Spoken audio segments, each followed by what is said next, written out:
Hi, this is Leigh Ann with Act Dental.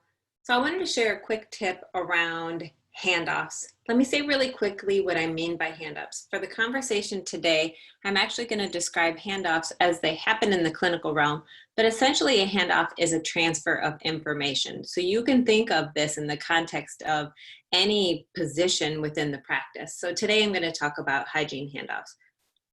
So, tip number one around handoffs is when I'm having a conversation with a patient as a hygienist, I want to make sure that once my doctor comes in the room, that I minimize the idea that I might objectify the patient by talking about them instead of actually talking with them. Okay, so that's tip number one. Tip number two is we often get into our dental lingo and have a lot of conversation about the dentistry in a patient's mouth, and we move so fast that the patient misses key points.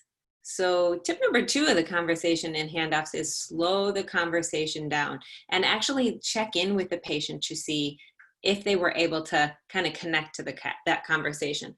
Most of this happens prior to the doctor even coming in, but I know for sure I hear from patients all the time who say, I didn't catch all that, so we need to slow down.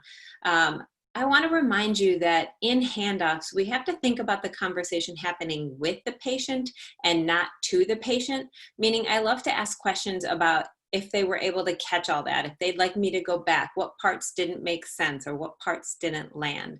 And this is all based around the restorative conversation or the treatment planning conversation. And the final piece about handoffs is I want you to keep in mind that this is essentially a transfer of trust.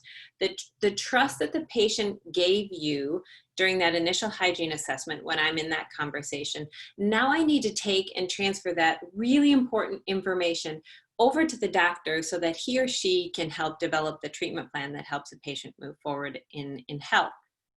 So please, the most important piece about handoffs is that we are inclusive with the patient in these conversations. And I think that will be really, really helpful. I hope you'll take that and put it into practice even as soon as tomorrow.